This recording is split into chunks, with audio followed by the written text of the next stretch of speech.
Sim.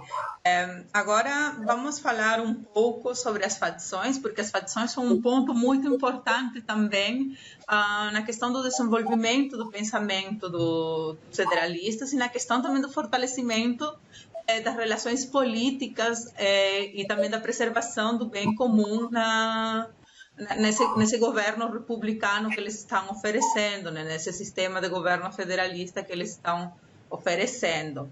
Então, todo mundo sempre escuta falar facções, facções, facções, mas o que são facções propriamente ditas, né? Às vezes muita gente só vai e fala, né? Diz, não, escuta se não sabe, se uma coisa que eu sempre falo para eles, né? Vocês lembrem, que não adianta simplesmente saber a palavra, mas temos que saber qual é o conceito dessa palavra, né?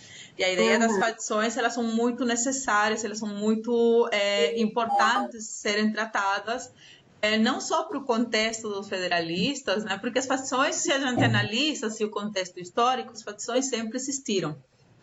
Mas o que os federalistas entendem por facções, então? Dentro da perspectiva e dentro da minha leitura, os federalistas eles vão interpretar as facções, então, como um determinado grupo, não interessa se são muitos ou se são poucos, né? Vão pôr em perigo o bem comum, certo? Porque eles vão ser guiados simplesmente por interesses, por paixões, né? E aí eles esquecem ou eles limitam propriamente o direito dos outros cidadãos e com isso enfraquecem a ideia de bem comum. Luísa. Sim. Eu acho que é interessante para quem quiser ver o que os federalistas tratam, o que eles falam sobre as facções, ler os artigos 9 e 10, que são os artigos principais onde eles falam sobre isso. O artigo 9 foi escrito pelo Renton, ele é importante, mas o artigo central, onde ele define, inclusive, o que são as facções, é do Madison. E aí, eu acho que vale a pena a gente ler a citação onde ele define facção.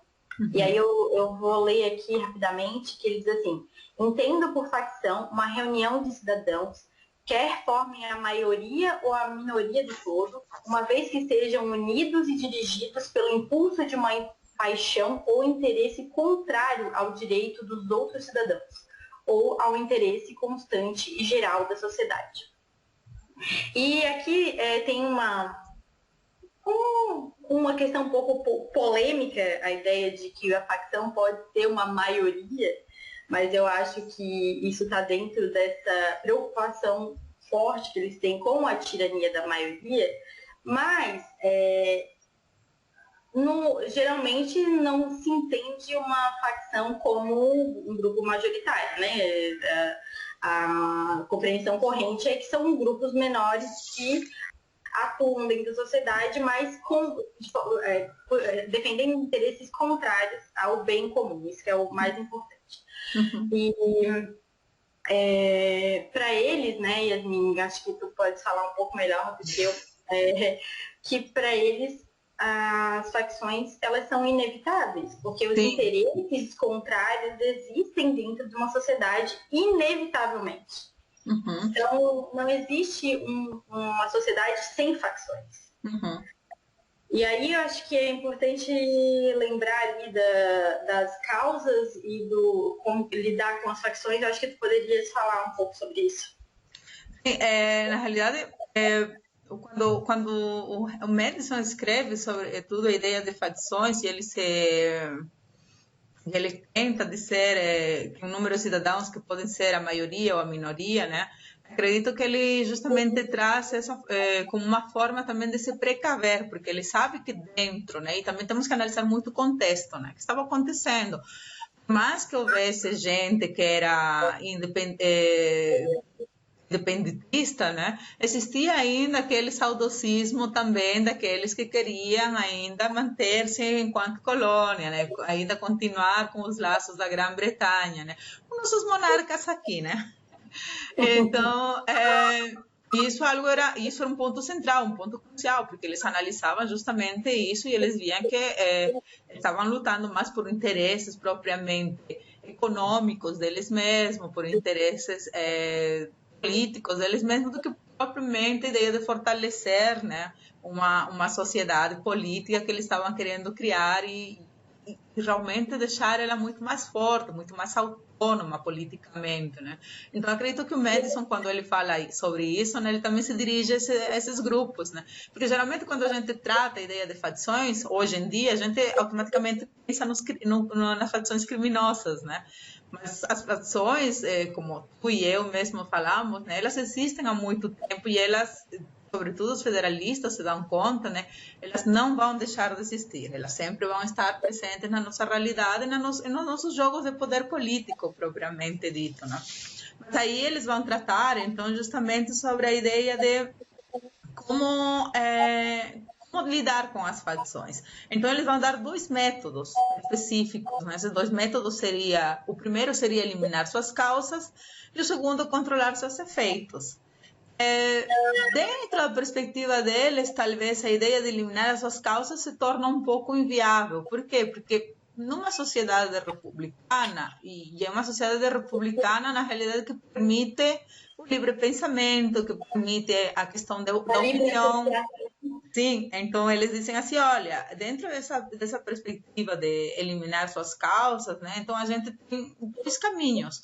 Ou a gente destrói sua liberdade, ou a gente faz com que todo mundo pense da mesma forma, ou seja, tenha os mesmos interesses, as mesmas opiniões, as mesmas paixões. E eles acham isso inviável, eles dizem, olha, isso não é possível, porque as pessoas têm liberdade de escolha. Né? Lembrando que eles se inserem justamente na questão dessa liberdade negativa, né, da gente, de que não tenhamos essa interferência, que ninguém nos diga como a gente tem que pensar e por que temos que pensar assim. Né? Exatamente. E não só a divergência de interesses existe, como tentar abafar isso, usar métodos para tornar essa diferença de interesses inviável, por exemplo, não é essa palavra, mas neutralizar essas diferenças é um remédio muito, muito pior, tem um efeito muito pior do que a própria liberdade, e as próprias facções, né? Uhum. Então eles preferem lidar com as facções, já que elas são uma realidade, do que tentar eliminá-las usando de métodos que seriam muito mais danosos para a sociedade. Uhum. Sim, e a outra forma seria controlar seus efeitos. A ideia do controle dos seus efeitos para eles parece, embora eles não desenvolvam muito nesse 10º capítulo, né? Nesse 10º artigo, né? Mas justamente pensando trazer eles para a competição do poder, né? Então aí ele fala sobre os partidos, né? De como então os partidos ajudariam justamente que as pessoas se organizem, né? E elas possam então a partir dessa organização, né? Correr atrás do poder, né? Para poder justamente governar, né? Eu não sei o que tu pensas sobre isso, né? Às vezes eu penso que também foi muito ingênuo, né? Porque a ideia do confronto nesse sentido, né? O Madison que traz justamente é isso, né? Que a ideia do confronto, justamente já que a gente tem esse poder de raciocinar, esse poder de pensar, nos ajudaria a perceber justamente quais seriam então aqueles grupos que estariam contrários a esse bem comum, contrários a esse fortalecimento da nossa política, né? Da nossa sociedade, né? A gente faz, por exemplo, uma representação do dia a dia, a gente vê que não é muito bem por ali, né? Claro, faz parte da democracia e tudo mais, mas considero que o Hamilton estava falando também, o Hamilton, o Madison e o Jay estavam falando também através de um contexto, uma questão elitista propriamente dita, né? Daqueles que podiam participar e que estavam o tempo inteiro pendentes e atentos à atividade política, né? E que naquele momento eram poucos, né? Não eram todos, né?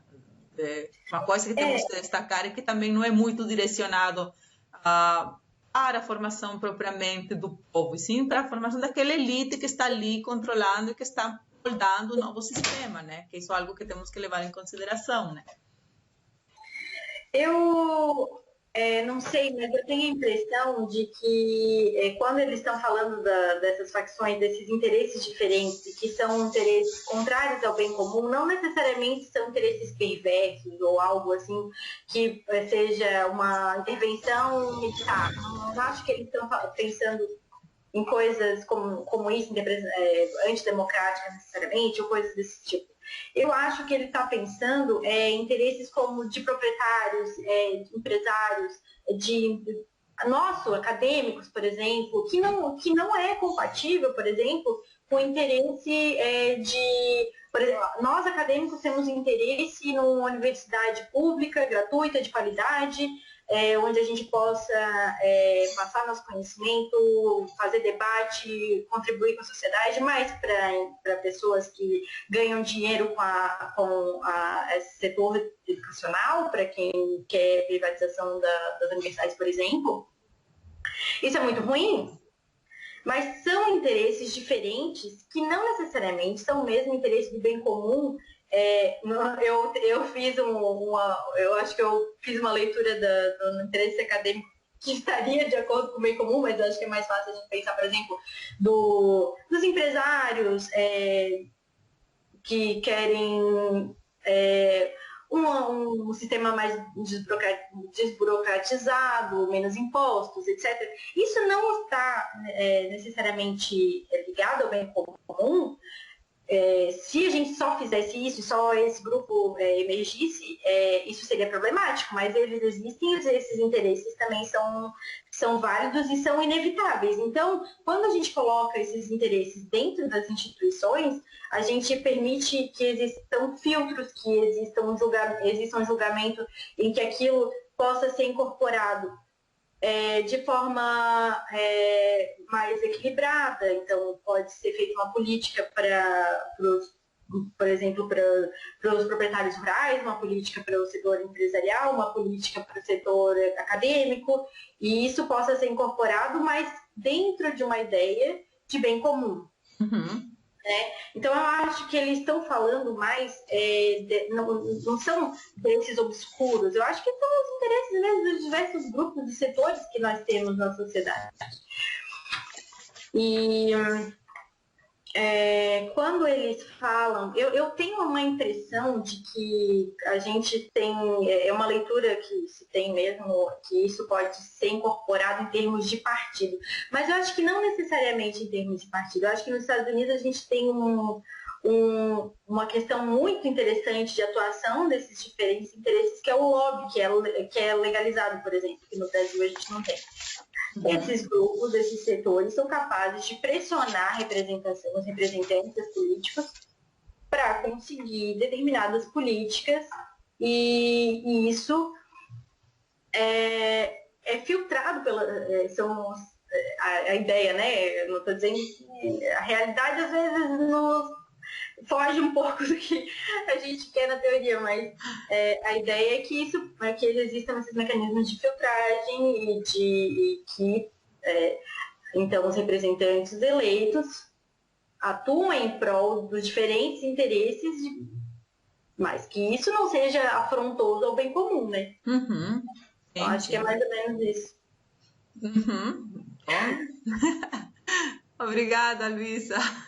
De nada, foi um prazer, espero que tenha ajudado, e quando quiser, sim, vamos te chamar para os próximos vídeos.